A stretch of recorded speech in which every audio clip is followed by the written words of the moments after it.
Now, we've got a new age here for bleeding. We were used to, those of us that came up watching in the 70s and 80s, it was very free-flowing, no pun intended, but now there are some real restrictions on what can happen with blading and health issues. Talk to me about that change over time. Well, it all boils down to family viewing. I mean, that really it does. More so than like AIDS or hepatitis or stuff like that. Oh no. I mean that is all part and parcel of it. I came through the 70s and 80s too. And I've had my share of all that blood and being bled on and me bleeding on others. But when you go and look at it and you see it now, it's like it's been that long since there's. It used to be every night someone was bleeding in some form or fashion, but. The diseases and it's a lot safer. When you think back, you're going like, I've had people's blood dripping in my mouth and stuff. I think it's a good thing. I think the business has moved on from that sort of shock stuff to it was all about getting people back in next week. That's all they were doing. But now that this is a worldwide production and other countries, because it's worldwide, other countries have different standards. So you need to like sort of, spread it so that it's a standard for everyone. Canada don't show half the aggression that is shown on American television, right. And Europe cuts a lot of stuff out, and Germany will cut something else out. So there's, you got to sort of like play the ball with every, especially if you're going into every country in the world. You got to play the ball and try to keep your product as pure as it can be and get the whole picture out there, because if they're chopping pieces out of your product, then it's not the real product. It's harming it. You might offend the Puerto Rican fans at the sight of blood. You may do. Talk to me about the process with testing now and diseases, and does this all go on?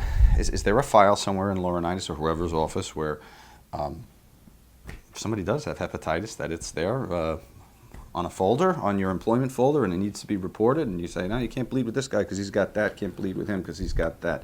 They said that he kind of fell under fire because he knew and it wasn't reported. Well, what's the process then? Well, we have doctors.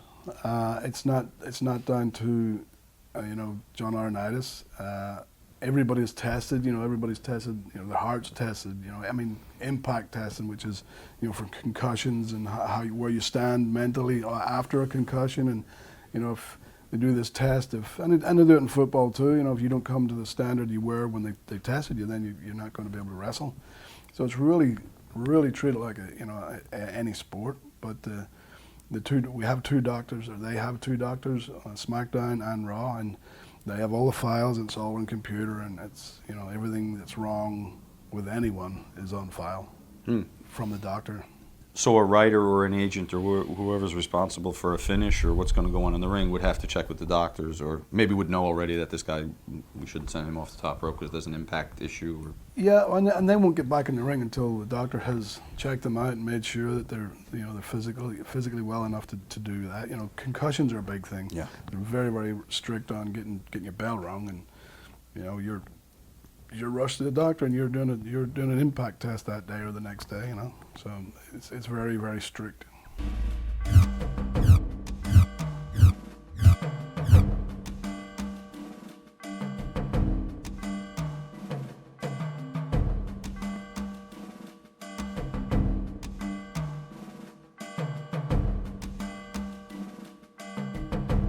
Talk to me about working with a big guy. What do you have to do to change your style a little bit to make it work?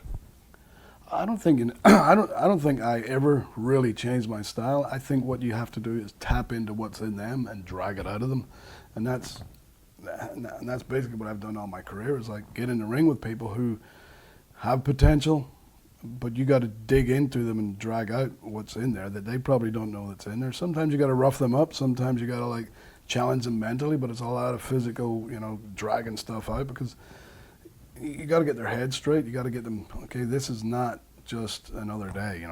We're taking steps forward here.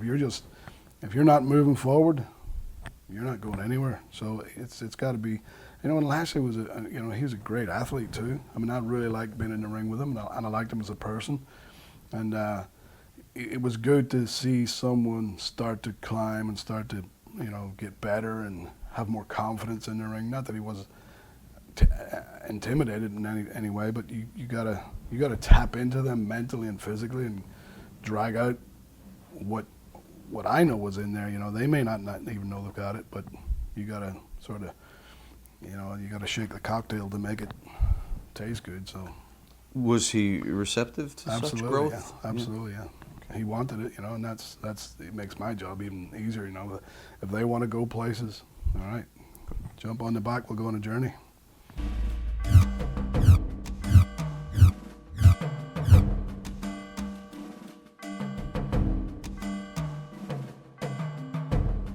How often are you tested?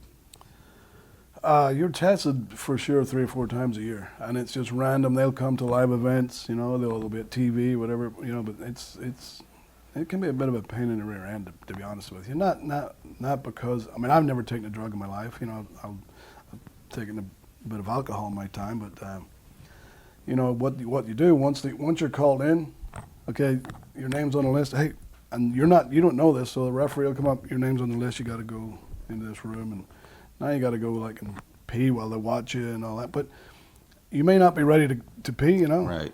But once you sit in that room, you got to stay there until you do it. You can't go and leave. Like I had jobs to do. I was a producer, so if I was called in, I'm a wrestler. So if I'm called in, I gotta sit there. So I can't pee. Will they let you have a I'm pint sucking. or so? I'm sucking down. Yeah, right. I wish. I'm sucking down water, and it's like it takes water.